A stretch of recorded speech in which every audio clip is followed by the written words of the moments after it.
Mr. Mahavir Kaswa. He is a Vice President of Research, Motilal Oswal Asset Management Company. And before that, he has worked for S&P Dow Jones Indices, and he has work experience more than 15 years. Mr. Mahavir has worked in not only the various construction of various indices, but also a very new and emerging area like uh, smart beta and also a ESG index methodology, and like that new area he has worked. I Here I want to mention that during his sir is and also master in commerce, but during his CFA he is also refer the NISM library. So here why I'm mentioning this, because he is not a external for us, so he is a very much a part of our NISM family. So I welcome you, sir, for this session, and thank you for accepting my invitation. And now over to you, sir. Thank you so much, sir, for the warm welcome. And I welcome each one of you on this session. And let me assure you that today I would not make this a very boring session. Rather, this session would be more like a interesting one, number one. And also, you would definitely go when we end this session. I assure you that you would probably learn something which is of a very vital use for all of you, especially given that most of you guys actually look forward to do your career in the capital market industry. And the reason I'm switching off on video is just to give more interactive feeling, because this is my first digital session, and unfortunately today itself my broadband has crashed down. I'm right now on the mobile hotspot. Just in case my voice or video is not working properly, or if there is a lag, do let me know. I'll switch off my video and we'll probably continue the session. And I just want to also request each one of you to make sure this session is most interactive. Anywhere in the slide, anywhere in the session, wherever you think that if a particular concept is probably not clear or something you want to ask, feel free to raise your hand or maybe unmute yourself and just ask the question. I would prefer to have more interactive session than just one-way communication. So look forward to have more interaction with you guys. Let's start the conversation then. My favorite quote: many people in the market thinks they are the most smartest one, but that's not actually correct, because the moment you buy or sell a particular security, the exactly same time someone is selling or buying the security. So like even today somebody is buying and somebody is selling, like at of the all-time high market level, people are still buying. Some people as FIRs or maybe some even small or big investors are still buying, and somebody is also selling security. The point is that someone who is buying the security thinks that he will have a very good returns from here onwards, and someone who is selling actually is exactly a pessimistic in the sense that he's thinking probably there is not enough potential at this moment until the correction happens. So the point is, the market, no one understands the market in detail. So the so we're going to actually really see how I'm going to connect this to the investment philosophy going forward. Just laying down an agenda for today's session, what I'm going to discuss in more detail. I'm pretty sure you guys already are aware about some of the concepts over here, but I'll try to go slightly in more detail about a particular concept. And if I don't go in particular concept in more detail, do let me know if you want me to spend some more time on a particular concept as such. So we're going to talk about what is an index. I'm going to give a very granular, very ground level examples probably, and how we use that. I think this is most of us probably already know that, but still it's worth reiterating, I guess, because that would probably lay a foundation for our following slides. We're going to also see different types of indices, and especially I will spend some more time on the new age indices that sir briefly touch upon, like smart beta or carbon or ESG indices. And I'll go in more detail in the sense that I'll explain how these indices are actually important and what they measure, how they help us to measure a particular thing. So that's another one. The construction and calculation. This is slightly technical for sure, This would probably involve a bit of formulas as such, but this would be really helpful for many of us because this section will actually help us understand how the index is constructed and the calculation part of it. And whenever from next day onwards, when you see index value in the market, you would probably understand a bit of a background how the things must have flown through for a particular index value creation or index composition creation.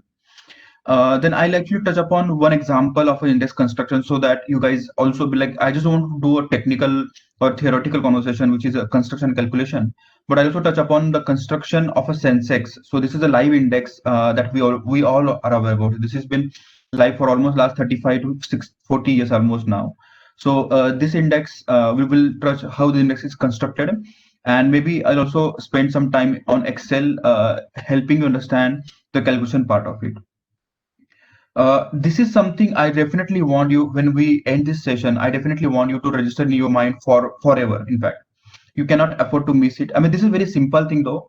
But once you understand, when we discuss a couple of concepts here, it's not concept I would say, but something a very basic couple of concepts or items, I would say, you definitely need to remember, because you cannot afford to make a mistake in these things for sure. Because if you work in a capital market industry, you're gonna you use those concepts on more frequently, and if you make a mistake, it would be bad upon you. And towards the end, I'll touch upon the different styles of investment, which is an active investment and passive investment. This will be very brief conversation on this thing, but it's still helpful for you guys, because maybe when you go for interviews or when you actually work on your projects, when you actually start working, I think this will be really helpful for you to understand and talk about it. So this is the most important, I would say. You should spend more time after the session, understand that. If you have any questions after the session also, feel free to reach out to me on LinkedIn or on my email ID, or even like in case if I don't respond to you, you can also call me on my mobile during the weekends probably. So are we good? So Yes, sir. one thing Yes, I sir. want to mention, right? Thanks. And please keep responding me. Like this is my first digital session, but I usually like to see the faces. I get a very good confidence if I'm able to communicate enough. The session that is going on, if I'm able to communicate a particular concept enough, because I can see your faces. But today it's not possible, which is fine. We have a solution, which is digital meeting we can do here. But let's start now. The data what I'm going to show over here is hypothetical or a very old or data, and this should not be construed as like any investment advice or basis for your investment decision basically. Please keep that in mind. So let's start. Cool. So what is an index? Anyone want to give a quick comment on that? It's pretty simple though. Some examples. Like, don't give me the example Sensex and Nifty, because we all know that. I want something new as an example probably. Anyone want to try quickly? That is a benchmark for measurement. And some example? Apart from Sensex and Nifty. 500 Dow Jones. Right. Sure. Right. So let's see what is an index is basically, and I'm going to give you some very commonly used examples, not about Sensex and Nifty, but more that we probably use every day in the in our daily routine life. Is this an index for us? This is about thermometer. I guess this is a very handy index because this helps us to measure the temperature of a body. And so is this as well. Like, it helps us to navigate the traffic efficiently, so that there are no accidents and there are no delays as well. And so is also this as well. This help the other riders, other drivers to understand a potential turn for the car which is ahead of us. So these are definitely a certain types of indices. Basically, it's an indicator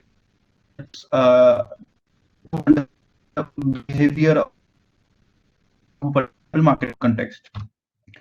Index, as you guys already know, Nifty or Sensex is a rule-based portfolio. Remember, very important, because many people think that the stocks in the Nifty and Sensex probably are added at the wish of a particular exchange or index provider, but that's not the case, because every index must have a rule book which will help them to include or exclude stock from the composition.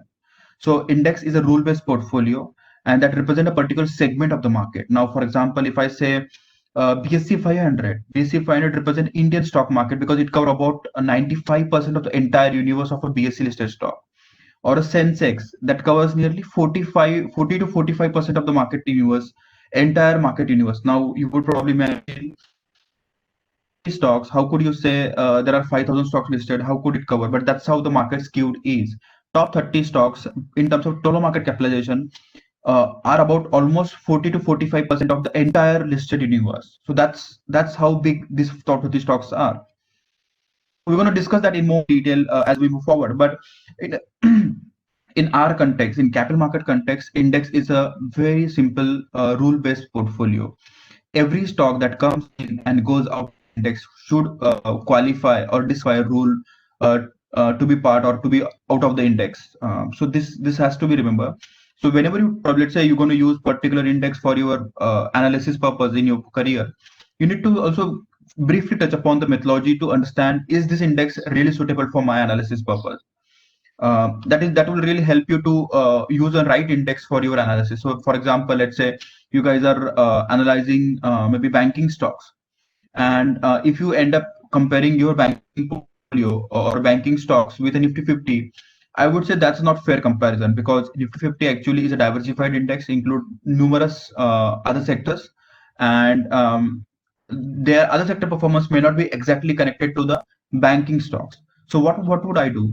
I would probably use Nifty Bank Index or S&P BSE Bank X Index so that my portfolio performance of a banking stocks only is directly comparable to the underlying index, the index I'm comparing. How do we use indices? And I'm pretty sure we all almost know all these four things, and these are just a list. This is not an exhaustive one, but I thought of like at least including 3 to 4 usages which are very common or obvious one. So one and the most important, and this is why the index has come into the market, is market performance and sentiment of the market through different various cycles. I'll show an example of a market performance out of my market cycles in a couple of slides next. But apart from that, also index also helps many investors to do asset allocation and research. And trust me, I spend an entire day, almost every day, entirely using index values to do these two things. So as our organization, we really focus upon asset allocation, and that is backed by research. So maybe we can have separate session on the asset allocation. We really lay very high importance on the asset allocation rather than the particular stock picking or sector picking, because what we believe is the real return that would be investor earn is not through picking the right stock or right sector, rather having a diversified portfolio which is diversified enough to ensure that all the market cycles have been taken care of. So we can talk about that separately as well. If you have any questions on that. Apart from that, I'm pretty sure you must be aware that many mutual fund scheme or the PMS schemes or that are there in the market are being compared with a particular index, respective certain indices, so that their performance can be compared or analyzed. Like for example, imagine you have invested into a particular fund, and that fund has gone up by, let's say, 50% in last 6 months. Are you happy? I guess yes, I would be super happy. But when I tell you that at the same time, similar index, let's say your portfolio was diversified large cap stock index, large cap fund, let's say diversified large cap stocks in your portfolio. And when I tell you that while fine, your portfolio went up by 50%, but at the same time, the similar index, which is large cap index, which went up by 80%, I think you would definitely feel disappointed that the fund manager probably didn't do his job well enough, so that because his portfolio really just earned 50%, whereas the index actually earned 80%, which is like staggering difference, right? And that's how we compare, because just individually 50% looks really impressive, really attractive, but when you compare with an appropriate benchmark, then you understand the particular whether the portfolio manager was able to add up value to my portfolio, or whether he actually dragged my portfolio, in fact. So I hope this is also clear. and the basis for investment products such as ETF and index funds. I hope you guys are aware about that. I have a slide that discuss this specific thing towards the end, like when we talk about active and passive investing. I'll go in more detail about that. But do you guys have any questions so far on this? I hope this is like very simple, but I'm more than happy to answer any type of questions on these 3 points. Maybe you guys can raise your hand so that I can probably take the name and accordingly. I guess no one has a question, so I'll move. Please let me know if any point in time you feel that the pace of a presentation is going slightly fast or maybe a little slow. I can accordingly manage my speed. So this is a all cap index family, and I had an opportunity to work upon this index family when I was with S&P Dow Jones in my previous organization, and that's why I just thought of picking this example. What this index does is that I'll tell you why I'm explaining this here, so that there is a next slide which talks about the performance of these indices, and I want you to understand before that how these indices are constructed, so that you would understand the context of the next slide. So all cap index is a very large index. It includes about roughly 1,000 stocks. And then this index is divided into 3 size indices and 10 sector indices. So these are the separate families, size family and sector family. So all the stocks of all cap are divided into these 3 indices, and similarly all the stocks of all cap are divided into these 10 sector indices. The reason I'm talking about this is because if you see here now, now this is an all cap index. I will spend a couple of minutes to explain the table. So this is the index levels, index names.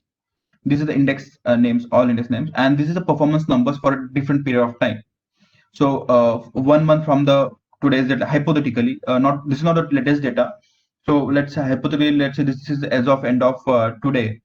So or yesterday in fact. So let's say the 1 month from here backwards, and like 6 months from backwards, or year till date, or maybe 10 year backwards. That's how the data should be read.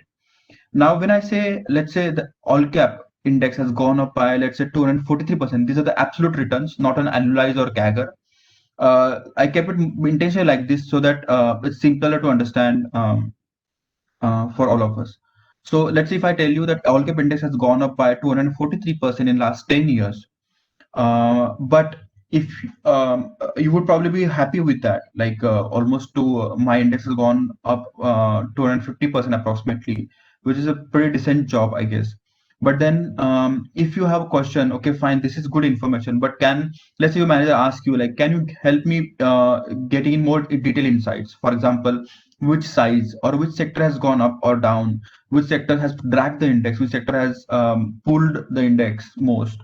If you need that insights, I think then you need to have a proper breakup of this index into a size and then sector, and that will really help you to talk to your manager. Like, look, over last 10 years, midcap has been doing fabulous job.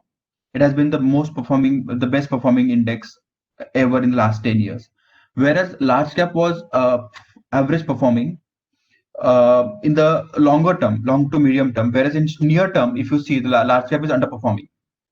And exactly opposite, small cap is average performing in the near term, whereas it's underperforming over a medium to long term. So this is a good information to your manager, and it will help him to understand, maybe in Indian market, mid caps probably do well in general as compared to large and small cap indexes.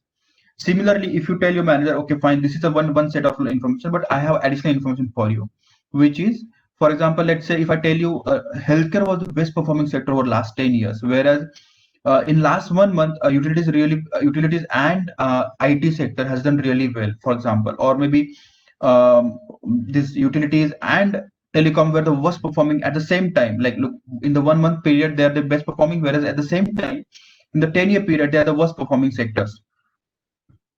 I think this kind of information would be really great help for you to make a very good commentary about a particular market, what has happened over a period of time. And probably this is still easy for you to understand, but imagine yourself if you, let's say, get placed outside India, for example. Let's say you go to US or Australia or maybe China, Japan, and you're not very familiar with that market. Now, when you start on your project, I mean, like you are an analyst and you need to. I mean, the first thing you would probably want to do is that get acquainted to your market that you're going to work upon. And if you have something a chart like this, for example, it would really help you understand history of a particular market, right? This is a very insightful chart in a very one single slide. So that the next time when you talk to your colleagues in Australia or Japan or wherever, and if you have similar type of indices there, and when you compare something like this, you would be much more confident when you talk to them. Like for a particular example, like healthcare was the best performing sector in that region, or the mid caps were the best performing sector size segment in that region. So this is how it helps us to understand the market performance or sentiment. And I have one more slide to talk about that. Yeah. So this is another interesting slide, right?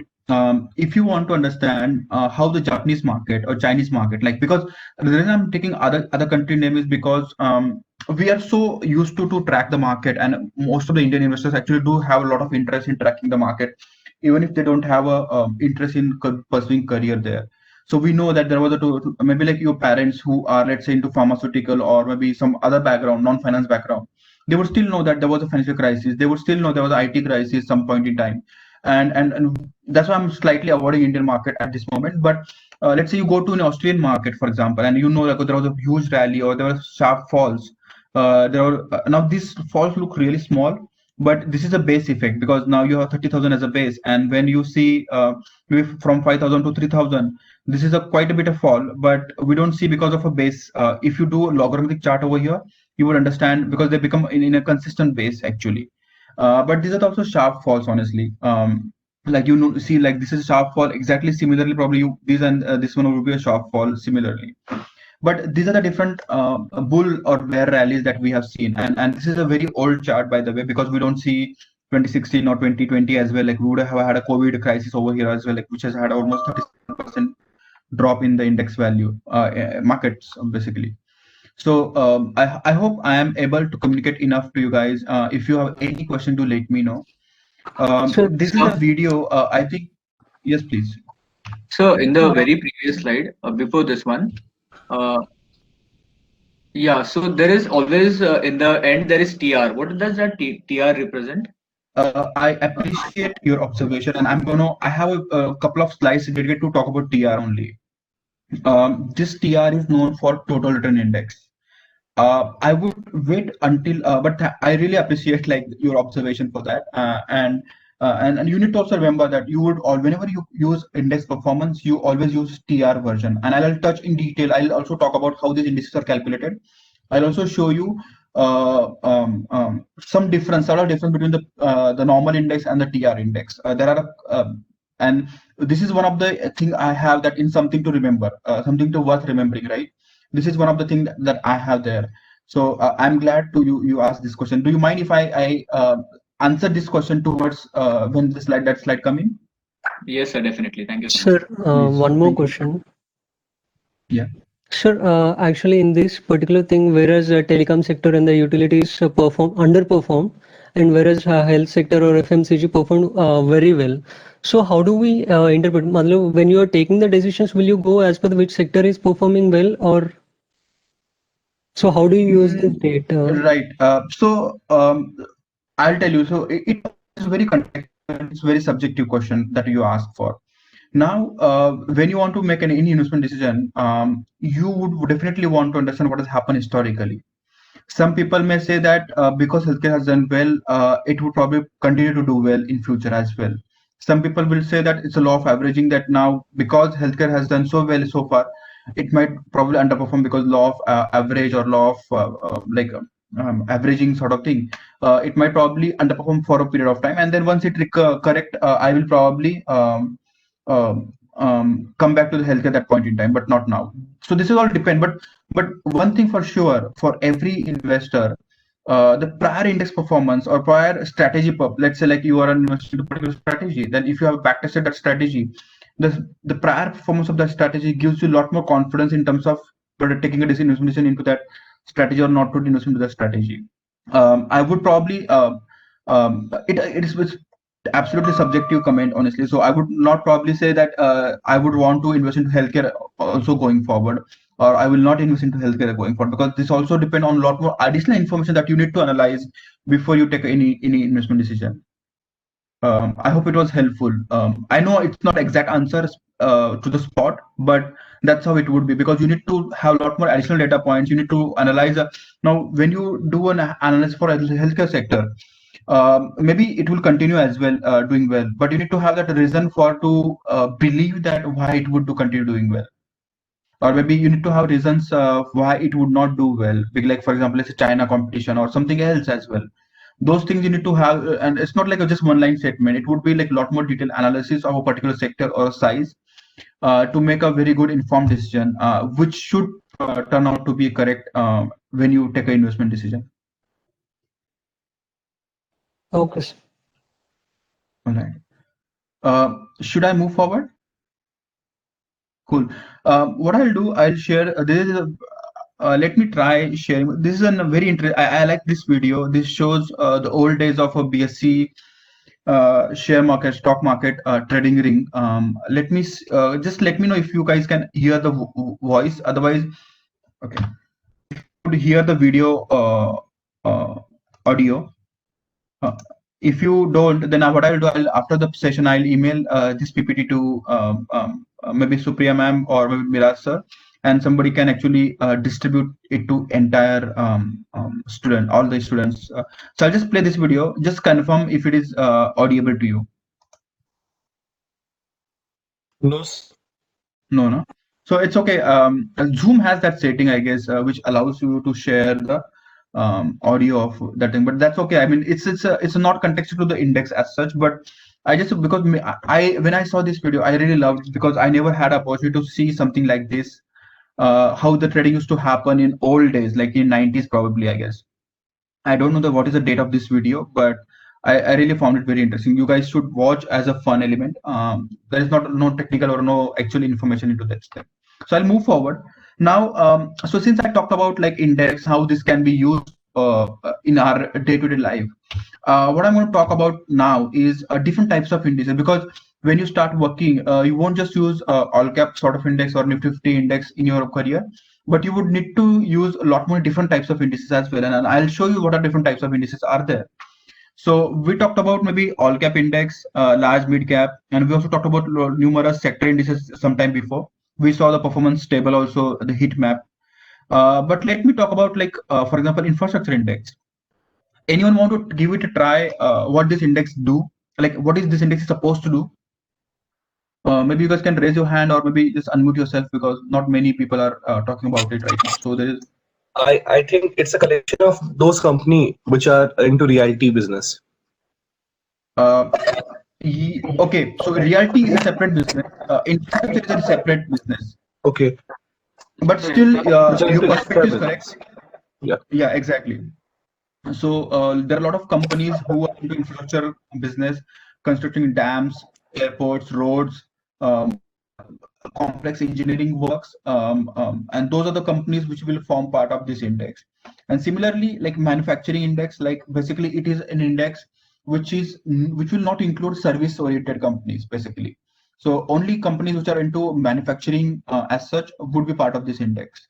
I'm intentionally picking up an examples of different type of indices which are not very common, or which we didn't really saw in the market. Like, I hope you know almost all these indices, right? Like small cap is supposed to measure the small cap universe, and small cap select is basically a sample of a small cap, not entire universe. So this small cap index is basically entire universe of small cap, whereas small cap select is a sample out of that small cap index, the larger index. And what is this BSC S&P BSC mid small cap index? Anyone going to give it a try? Sir, mix of mid cap So and small cap. Exactly. It combines entire universe of mid cap and small cap. Now, in what context this is required? Like, what is the requirement for this? Like, many times investors has a strategy that they don't want to take an exposure to large cap stocks, and in that situation, something index like and this would be more helpful for them. Now, I remember I touched upon an appropriate index to be compared to your portfolio. Let's say you as a fund manager or you as an equity analyst are supposed to track mid and small cap universe. Is it fair to use BSE 500 as a benchmark for that?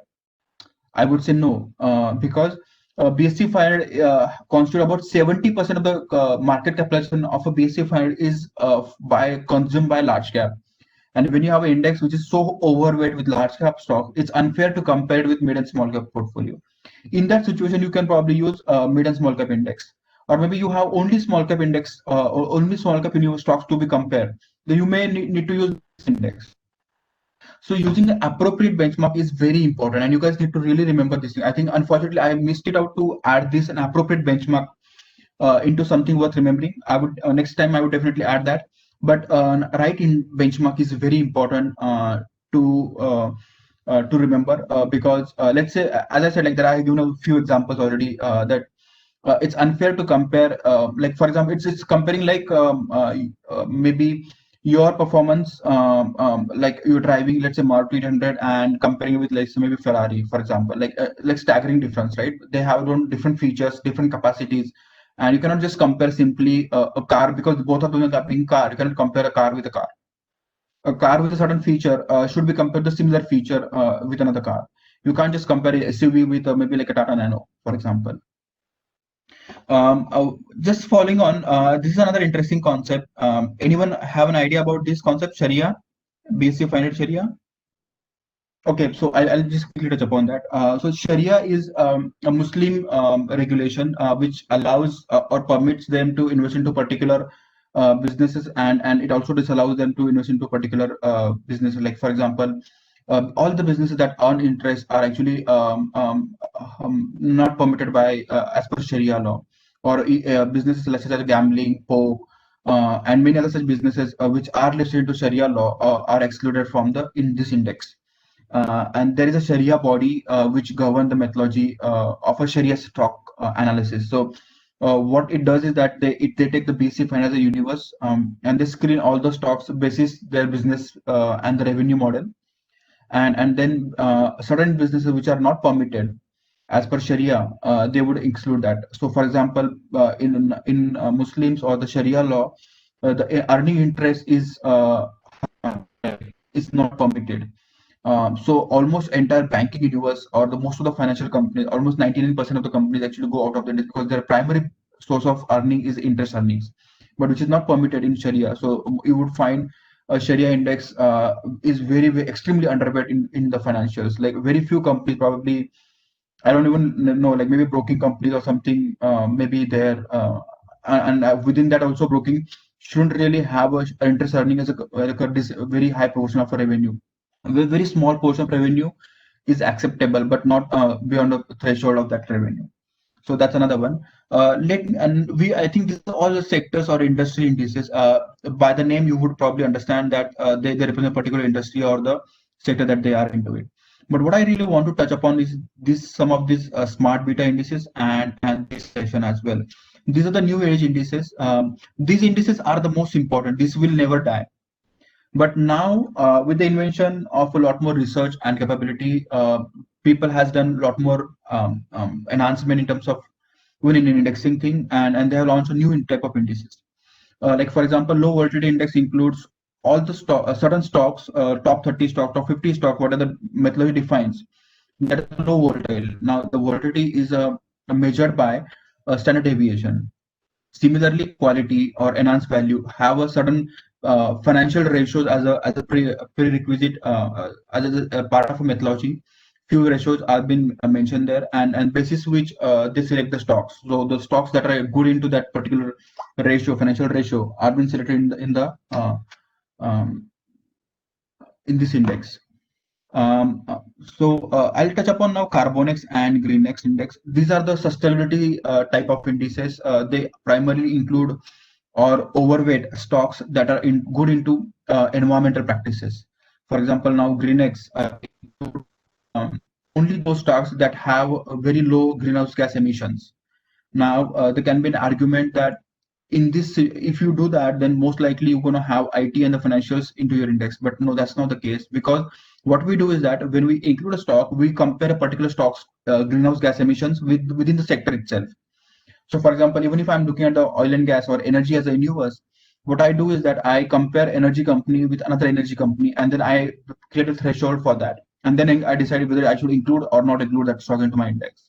And in Carbonex, what we do is that we include all the stocks that are underlying part of the underlying index, but we give higher weight to a stock which is good into the environmental practices, and we underweight a stock which is bad in the environmental practices. And this again happen within the sector, not across the sectors, because when you do across the sector, the risk is that the service industry would probably have more weight because because of their business nature, they don't really emit too much of a carbon as such. Any questions on this slide, or should I move forward? Can you also tell about the Dolex?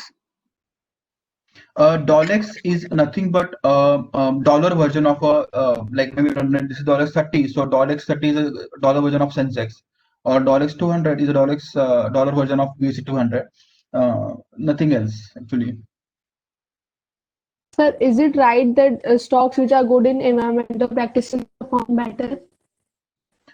They are expected to do well over medium to long term. I do personally believe that. I'll tell you why. So if you imagine a particular company which is polluting the environment, now with the increased awareness among investors, I think investors are still less aware, at least in India. If you see the European investors, they are very well, lot more aware and very proactive in their investment decisions in environmental practices, social and governance practices as well. But in India, I think investors are still lagging behind considerably, I would say, in environmental practices. But governments are, especially central government, is very doing really great job in terms of environmental practices, and we have a lot of regulations that are coming in place. Like one of the most important regulations is BS6 vehicles. Right now, the petrol that we get is the global standard petrol. The fuel that we get, maybe diesel or even a petrol that we get, is a global highest, the best, most purest quality petrol that we have in our vehicles now. So like an example, let's say a particular manufacturing plant is polluting a river or emitting a lot of carbon in the environment. Government may come really hard and maybe shut their plant or maybe put a very heavy penalty. And when this happens, and there have been some situations, right? And if this happens, the problem is that you as an investor would have a huge losses to your investments. And when we all of us understand these consequences, we would start discounting those factors into our investments. For example, let's say XYZ company, I'm not talking the names, but let's say XYZ company and ABC company. ABC is doing really good job in terms of less emissions or managing their pollution levels in a very standard manner, or the defined rule manner. I would tend to invest into that company more, despite their cost of production is slightly higher, and if their profit margin is slightly lower. But at the contrary, if I have a very high profit margin company, because they don't have a lot of sophisticated machinery in place and they keep polluting the environment, there would be a very good chance that people will come and complain to the pollution board. There is a pollution board, and probably they may come heavily on them and maybe put penalty or the shutdown plant entirely. And if that happens, there is a huge loss either in penalty or a shutdown of the entire plant. So that would be important, and it would probably have an impact on the prices of a stock, right? So going forward, I see increasing emphasis on the E, S, and G: East, environment; S, social; and G, governance. All these three are the most important one. These are the non-financial data, but there are now a lot of investors have started increasingly putting a lot more efforts in E, S, and G. In terms of S, I would touch upon one of the very old issue at the Maruti Manesar plant, where there were like riots and the plant was shut down for quite a few months, right? I think it happened in maybe early 2001, 2002, probably, if I'm not wrong.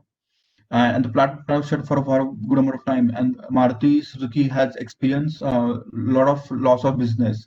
So that is also a big impact on your investments, right? If your plant is shut, like we have seen 3 months, we were totally shut down during COVID times. We saw our GDP going down by nearly 25-30%. So that's exactly could happen to a particular plant being shut for 3 months.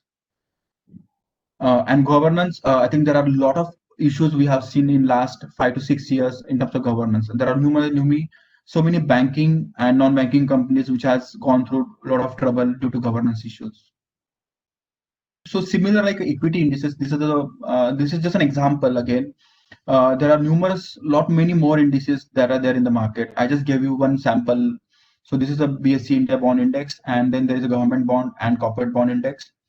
The government bond is again further divided into different segments, and similar corporate bond. Separate, there is an index for the money market as well. This basically tracks the TREPS, earlier known as CBLO. So these indices really help investors understand the overall performance of a particular segment. Are we okay for the construction of an index now? Yes, So sir. let's start. Yeah. So let's start now on the construction part of the index. And when you like, this is a pretty much like creating your own portfolio for a particular portfolio of stocks, right?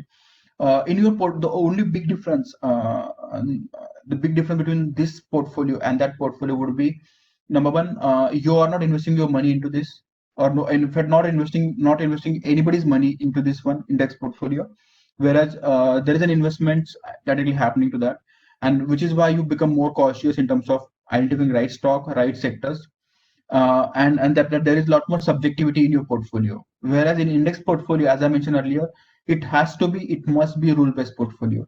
So let us understand what are the rules that would probably go into it. And before we discuss the rules, there are few decisions, few clarity of thoughts is very important in terms of identifying a right index approach. So I'll touch upon the approach first, and then I'll talk about the rules, high-level rules of a particular index. And once we discuss that, I'll touch upon construction, and then I'll take an example of a Sensex index construction. Cool. The most important question, like being, and especially imagine yourself working with a global firm or a global index provider, for example. Because we're talking about index, I will probably talk about the global index provider, MSCI or S&P, for example. First thing, you need to understand that which market you want to measure. Maybe you can say a single market or multiple market, maybe a region which is like maybe like Asia, or maybe Europe region, or maybe developed market or emerging market as well. For this example, let us assume that we are doing about the Indian market. And then the next question for you would be like, what asset class you want to measure? Because anything that is moving can be measured. Now, in our case, we are into capital market indices. So primary news would be stocks, bonds, commodities, maybe interest rate, or maybe other things. I don't know. Like there can be many other things also, but these are most prominently used segments or asset class in the market. So let's assume that we are considering the stocks as an underlying asset class to measure. Now, once we understand that, which stocks are we going to measure, right?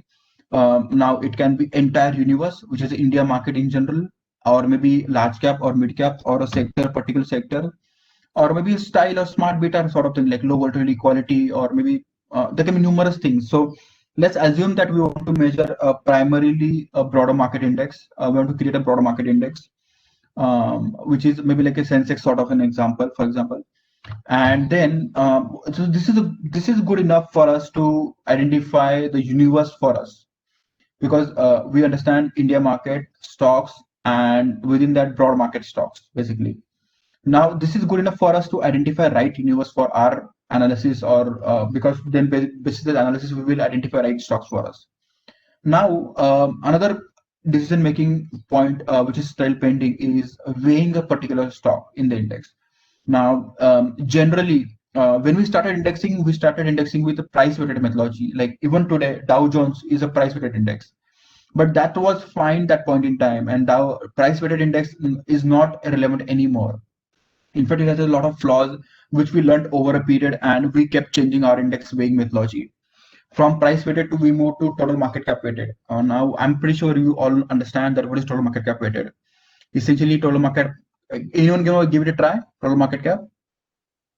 Sir, Indian total market cap. What is meant by total market cap of a stock? Sir, that is the current value of the company, which multiplied by the outstanding shares with the current market price. So that will show you the exact value of the company on current date. Precisely, perfect. So that's a total market cap. Now, do you want to add a free float market cap? What is that? Sir, free float, because in the total market cap, which includes all the shares, in the free float market cap, shares are available for the trading, because promoter Perfect. shares will not be available for the trading. So balance which are available for everyday trade, that will come under Right. the free float. Perfect. Perfect. Absolutely correct. Precise answer, in fact. So, and these are the two most important concepts, and especially free float market cap is very important, especially in the indexing world, because that's most of the indices are actually now weighted by free float market cap, unless the index is smart beta or some other attributes need to be used into that. So we include total market cap, free float market cap. Equal weighted is like we don't use any attribute, we just use the number of stocks and divide 100 by number of stocks, and that's how you get the equal weighted. Price weighted is I just mentioned, right? You use the price of a stock, like for example, maybe MRF is one of the most valued, highest price stock, right? Not would say valued, but I think it was beyond 50,000. I don't know if there was a split some in recent period. 80,000. Maybe it is on. Wow. So imagine now if I have a MRF in my portfolio and then Reliance or maybe even BI Bank. Imagine SBI or Reliance being even larger than the multi times larger than the MRF, but still MRF would constitute huge amount of weight in the index, right? And which is why because they are not that big enough to consume such a huge weight in the index, which is why the change in the weighing approach has basically the index provider has changed the approach to weight particular stock to market cap, because market cap is the actual valuation of a company which will be taken into account in the weighing scheme. And then when we learned that market cap, even total market cap, is slightly inefficient in terms of being replicating the particular index. Now, when I say replication is like basically, let's say if someone want to buy index stocks, and let's stock like Armco has only 5% stocks being floated, or IWF is just a 5%, but despite that, it has a huge market cap. Now, when I include Armco in my portfolio, and the supply of a stock is very small, just a 5%, but when you include 100% of the weight into your index, the problem is that when you have to buy a stock in your portfolio for ETF or index funds, you may not be able to buy enough of stocks with an efficient pricing, which is like less impact cost.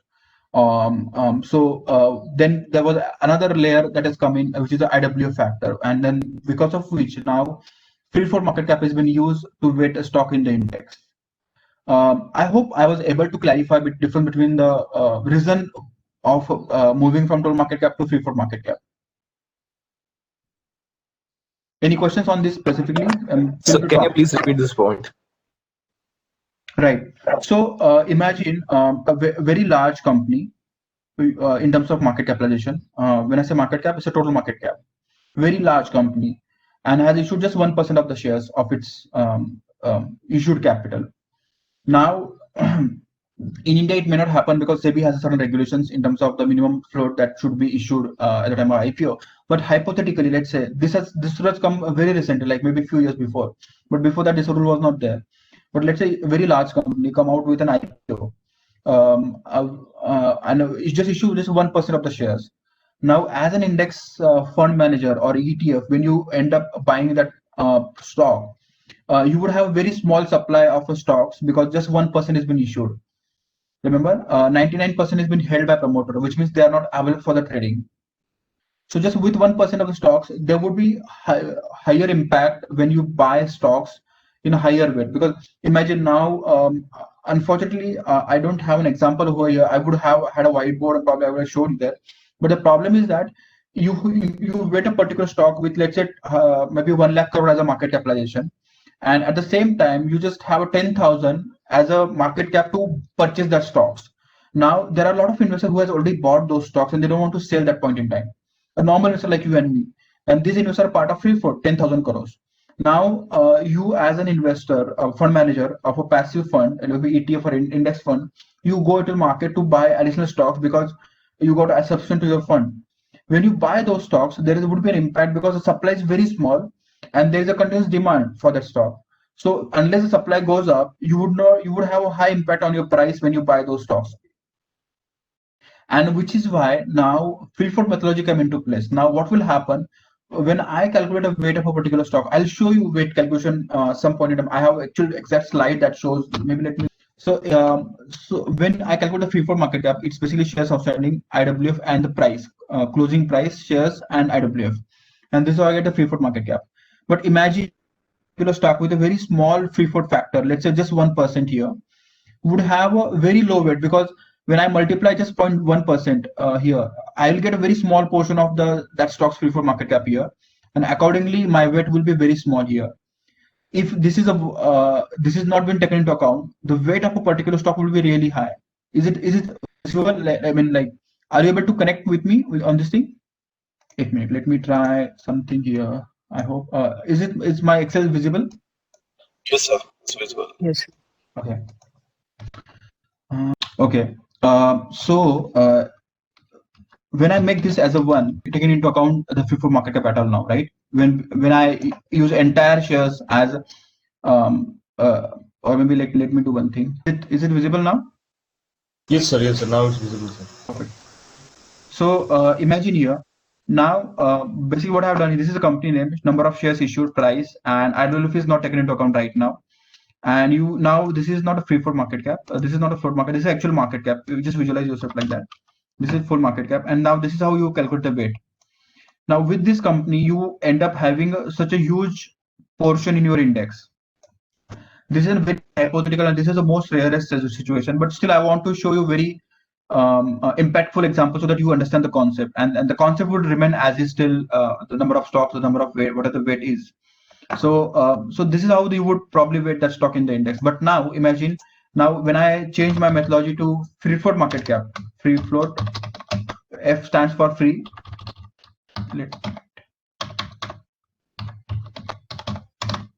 Okay, free float market cap, and I had some numbers over here, right?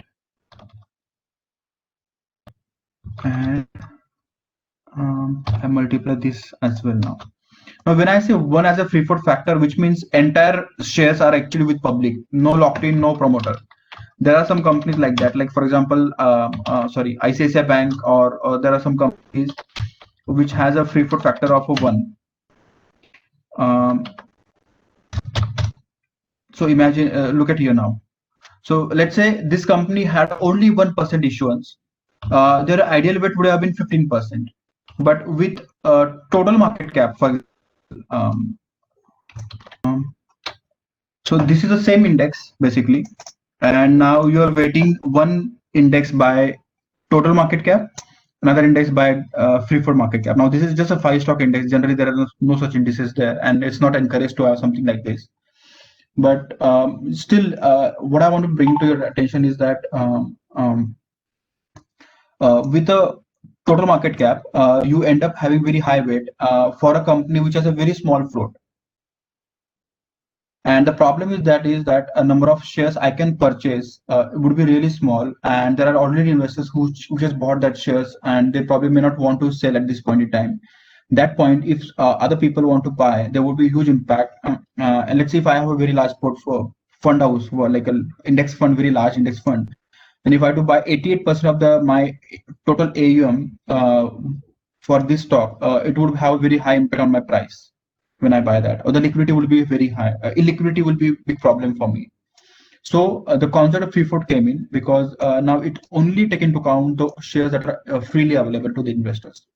Now with that, the weight has gone down drastically, because I just take into account 3.5 crores as a my market capitalization instead of 3,500 crores approximately. Is it helpful? If you still have any questions on this thing, I'm more than happy to come back maybe after the session, or maybe some point in later. You can just feel free to connect me. I'll give you some more examples with some size or something like that.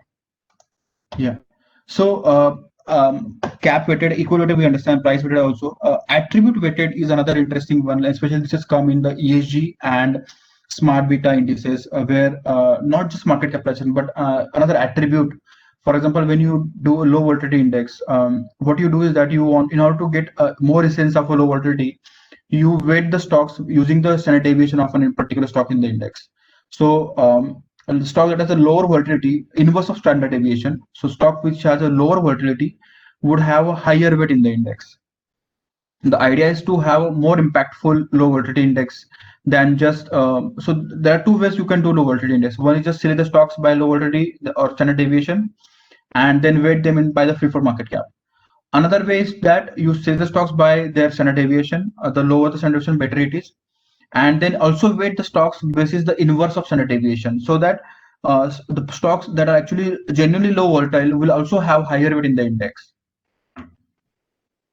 So that is called attribute weighted index.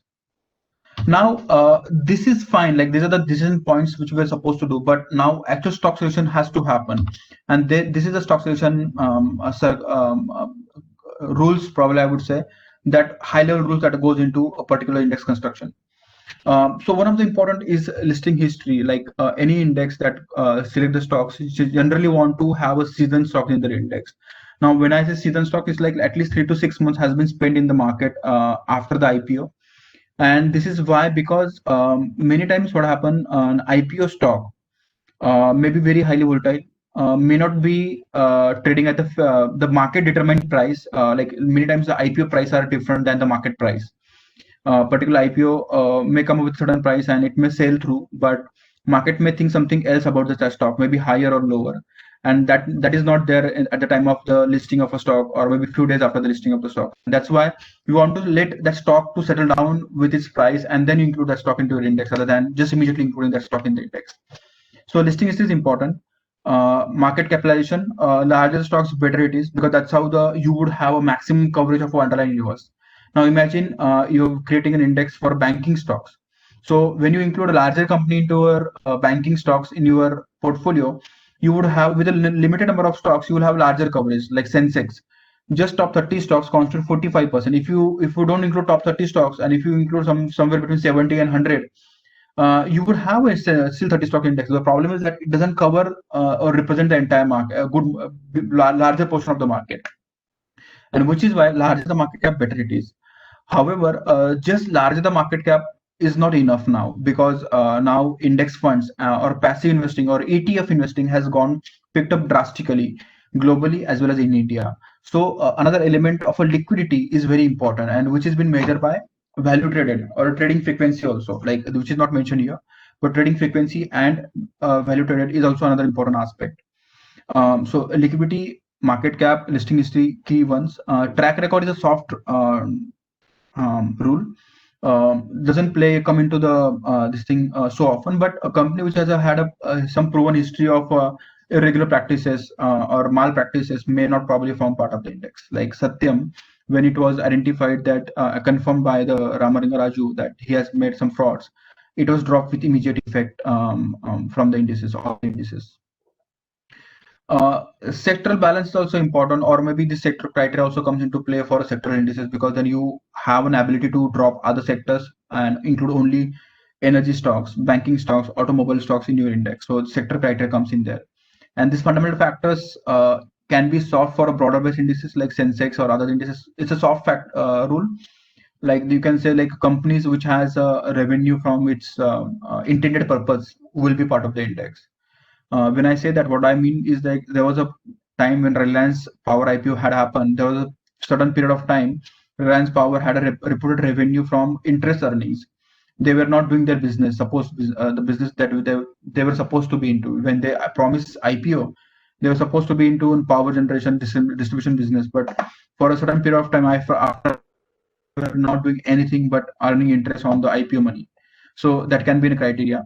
Or fundamental factors can be a criteria for smart beta indices like quality, value, where you use actually balance sheet ratios to include stock into indexes. So there also this becomes an important part.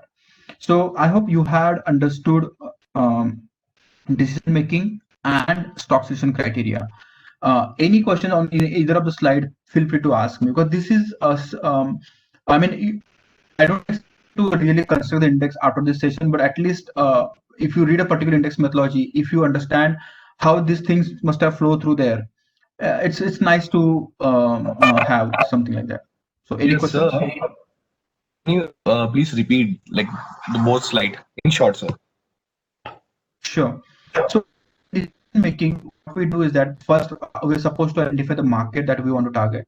Now, imagine yourself again, go to some other region, because being in India, it's difficult to visualize, because we would probably have a question like, why even I need to think about that? I'm in India, I'm going to measure Indian market for sure. So that's very obvious, but that may not be the only thing you would be doing. Maybe let's say you're into global investment banking firm or some other firm, global firm. You may work on some other regions as well, and at that point in time, this criteria would be important. So which market you're supposed to measure, and some of the samples are here. Then asset class that you need to measure, maybe stocks, bonds, or commodities, or maybe even multiple asset class as well. For example, let's say you want to measure stocks, that's as an assumption here. So if you want to measure stocks, then which are the sectors or industries or a broader market, maybe in case you want to measure a size like large, mid, small, or entire market. And then how would you weight your stock in the index? Like, it can be cap weighted, which is in cap weighted there are two options: total market cap and free float market cap. In equal weight, we all understand every stock in the index will have the same weight as other stock. Price weighted index will use actually price of a stock to weight a particular stock in the index. So a stock with a higher price but lower market cap still may have higher weight in the index. Attribute weighted stock index basically would be something like a ESG or a smart beta indices, where you don't just use market cap but also another attribute to measure that stock, to weight that stock in the index. So that's another. So you need to select one of the methodology to weight your portfolio. Most commonly used is this one, cap weighted. Within that, free float market cap weighted. I'll move forward. I hope this is clear now. Yes, sir, this is clear. And now, once you understand like certain things that you need to do, now actual task of selecting the stocks comes into picture. Listing history is like being seasoned. Like imagine yourself into cricket selection team. You won't include a particular player just because he is you think that he is a very good one. You need to let him establish himself, maybe like play a few matches, show your strokes capability, batting capacity, or fielding capacity, or bowling capacity. And then you understand that once he becomes experienced, a little bit experienced in playing certain matches, tough situations, then you understand, okay, this guy is definitely certain fit for my team. And that's the seasoning criteria basically. Market cap is because the idea of an index is to have a maximum coverage with limited number of stocks.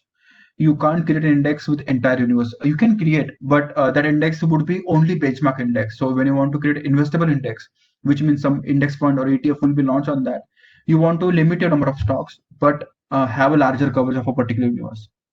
So in that situation, you need to include a larger company in the index so that you have a maximum coverage of underlying universe that you want to measure. So larger the market cap, better the chance of being in the index. Now, market cap can be total market cap or free float market cap.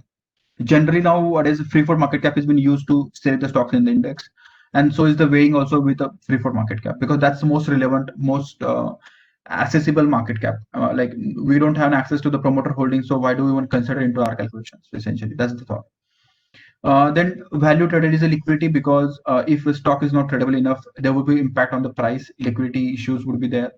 Fund manager may not be able to buy or sell those stocks. That's why liquidity criteria is very important nowadays, especially for the broader market indices, which are supposed to have some index funds or ETF.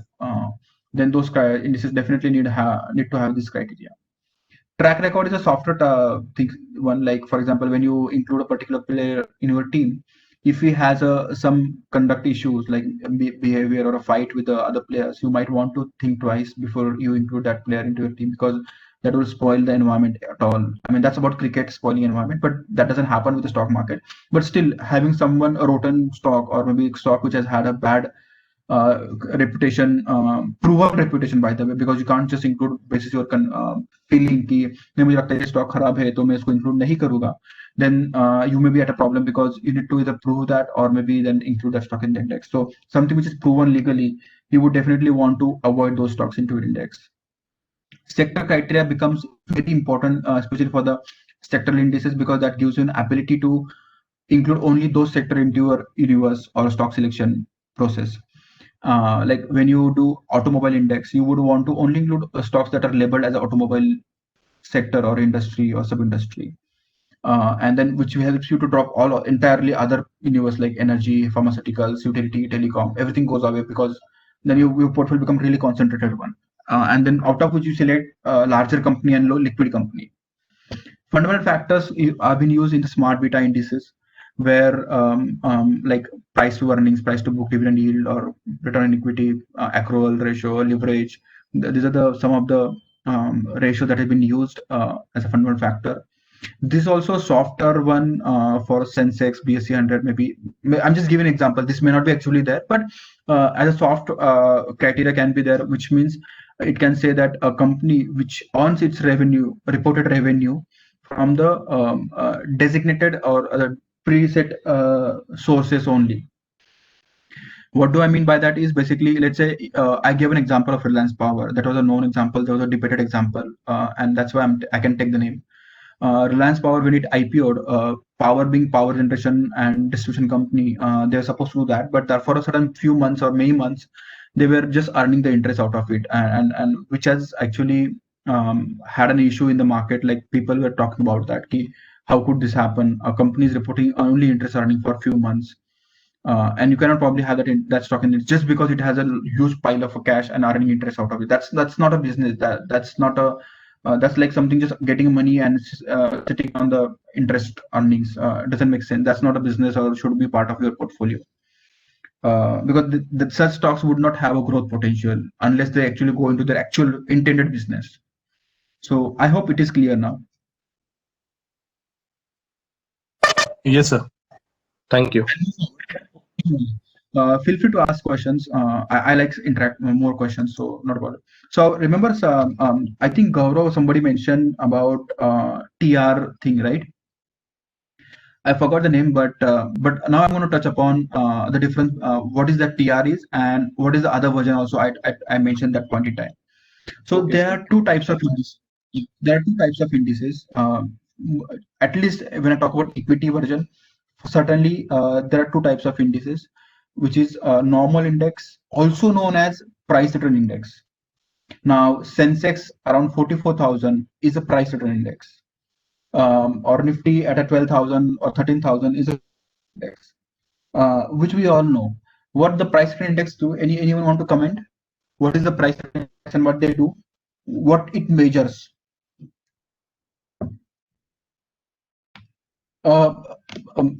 So let me know when we should break.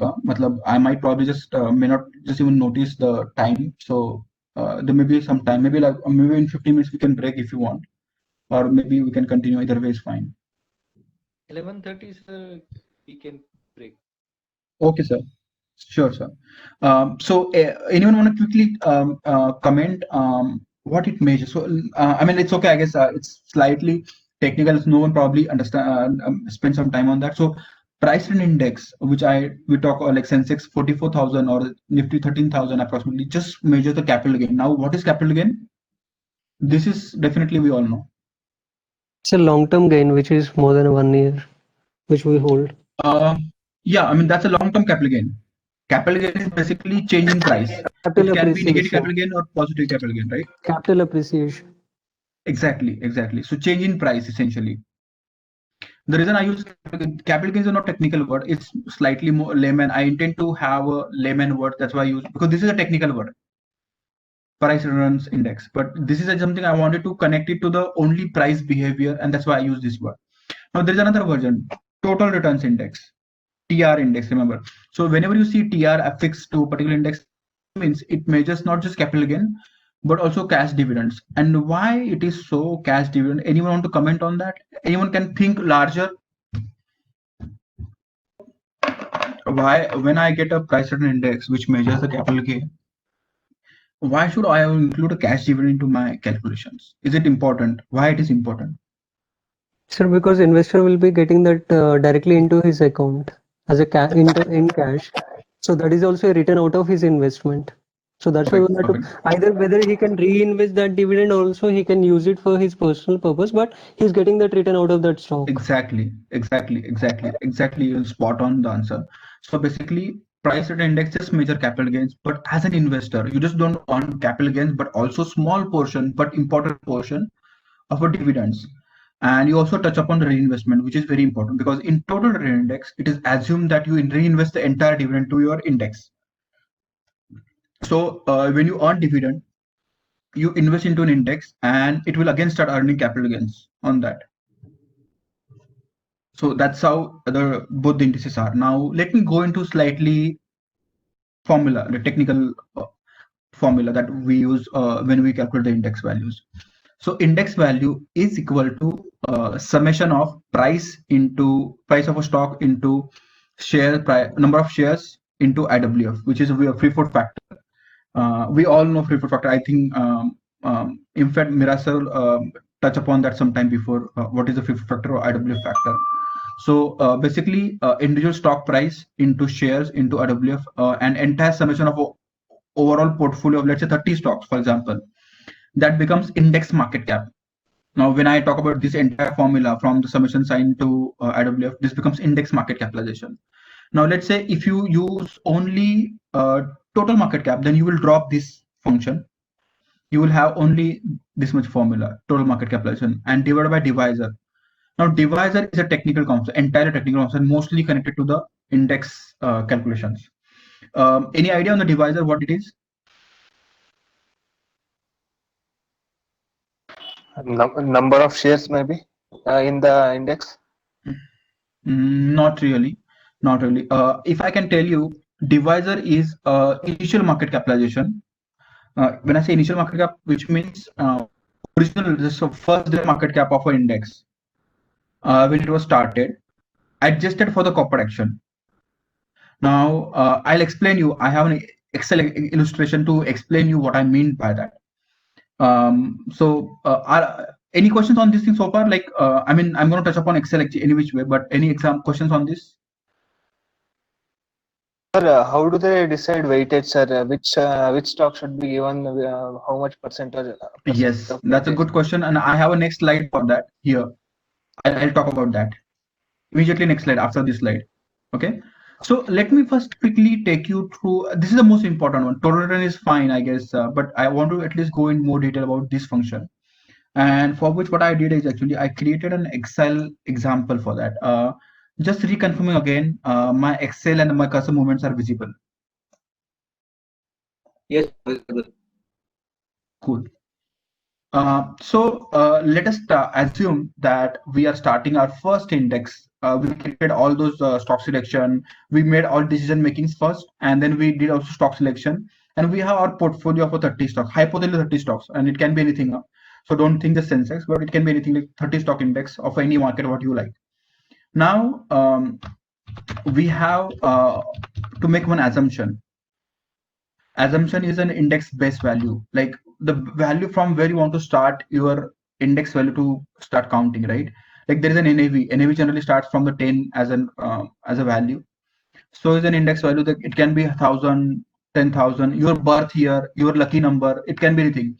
This number has no value, zero prominence. When I say value, as in importance, the number is like it can be 1,000, 10,000, 10 crores, whatever be it. No value because there's just mere one number. Remember one thing, another one. Remember, like when I say remember, it should actually go in that section. This again not in that section, but still remember, any index value, just individual index value of let's say 44,000 is of a zero importance unless it is connected with compared with some other index or the same index but some other day previous index value or some maybe 1 year previous before index value basically. So the value of 44,000 has no significance unless it is compared with an index. Or when I compare with other index value, then I need to see in a percentage change format. I can't compare 44,000 with 13,000. This is unfair comparison. This is like both दोनों का starting line अलग था, starting point time भी अलग था. Like Sensex was launched in 1979. The first index value was there, while Nifty 50 was launched 1995. And maybe both had a different starting point. 50 I think started with 1,000 as a value if I'm not wrong, whereas Sensex started with 125 approximately as an index value in 1979. So they are not comparable to individual each other unless they both start from the same day, same value. Then you can compare them. Like let's say you launch two indices at the same point in time. same day, same index value, first index value, then it can be compared immediately. But otherwise, it can't be compared.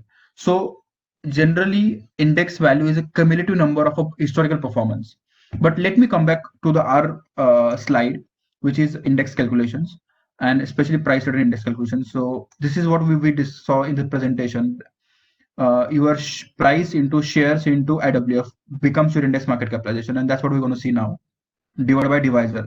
This was a formula, in fact, and we're going to see this. We already know that index market cap is actually this is stock market cap. I mean to say this is a stock market cap, and this is how we get the particular stock free float market cap. Stock free FF is free float market cap.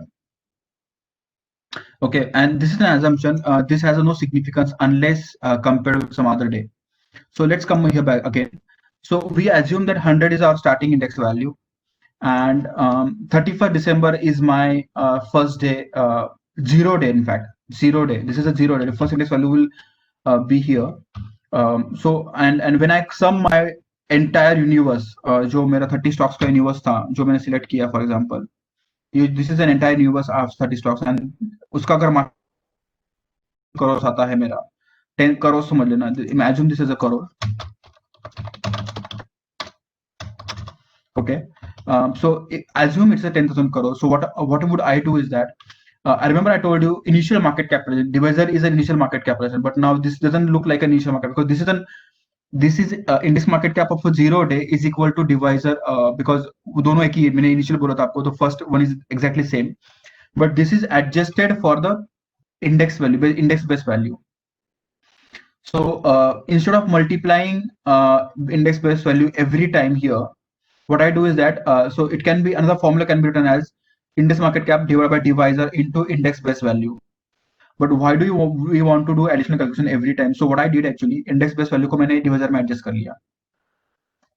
Okay, so basically if you see here now, my initial market cap divisor 10,000, it would have been 10,000 only, but I have adjusted divisor with the index base value. Let me do one thing. Let's make this as a 10 as an index value.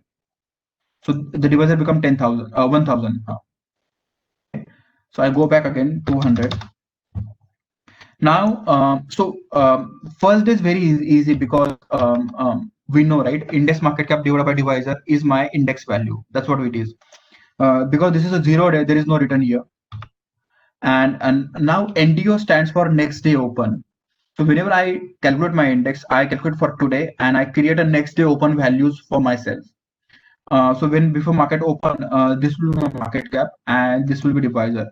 Generally, these values will not change unless there is an adjustment to the index, and that's where learn how the divisor adjustment happens essentially. Okay, am I going too fast? No, sir, we can understand, sir. Right. So let me know if I need to repeat certain calculations. I'm happy to repeat again. So now let's see here. With a change in the prices, okay, prices change during the day, during the 1st January 2019, and total market cap of an index. When market closes, you sit down and want to see how the index market cap is with this formula. You get this value, and that value 1,100. Now you would say कि कहाँ से लाया आपने value? मैंने बस assumption किया है कि कुछ एक value आया, right? Assuming that this is what the value is for the index market cap, and this is because of a price movement. So ये जो price movement हुआ है ना, इसकी वजह से मेरा जो market cap यहाँ पे वो change हुआ है. That's it, nothing else. And my divisor is already known to me, which is previous day का NDO divisor basically. NDO divisor यहाँ से ले लिया मैंने. So when I divide my divisor with one as an index value,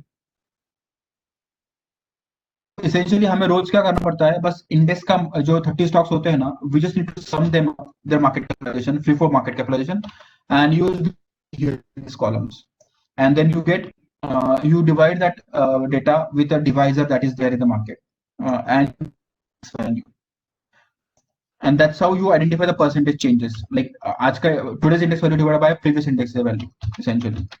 So this is a very bullish index because this never went down actually.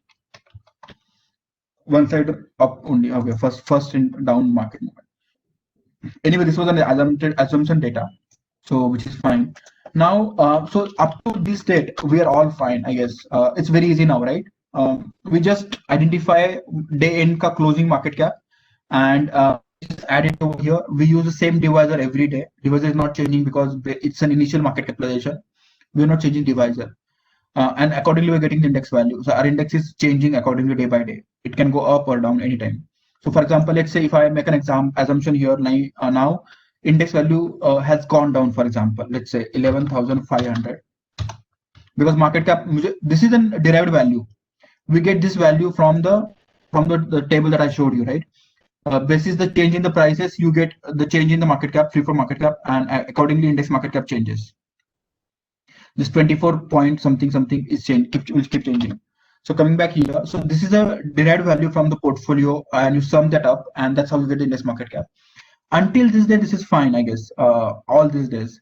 However, now imagine due to you have fixed component, a fixed number of stocks in your portfolio, 30 stocks, and there is a company, XYZ company, getting delisted on 10th of January. Now you need to replace that stock with another company. Generally, what happens is that when you do a review of an index, when you apply those selection, the circle wala bubble, you would include a company which is larger than the largest company which is not part of the index essentially. So ज़्यादा कर क्या होता है कि you include a larger company which will increase the market cap of an index. You would never have a company with a market cap which is exactly market cap of a company which is going out, right? It is virtually impossible that you will include a company of a same market cap into a portfolio which exactly has the same market cap of a company which is going out. The idea is to include larger company and the liquid company into your portfolio. So what happens is that because you included a company larger stock in your index, so this was your day end close market cap. Because of price movement, this was a 12,000. Let me do 13,000. We have a 12,900 approximately as a market cap. We calculate the index value. Our market is closed now.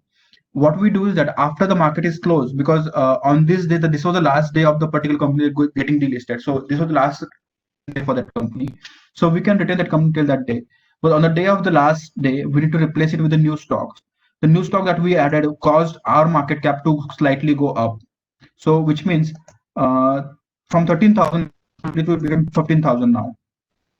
Now, if I use the same divisor here, for example, 1150. Yeah, 1150. We come back here again. I'll be online exactly before, in fact, before 1150 for sure. Yeah.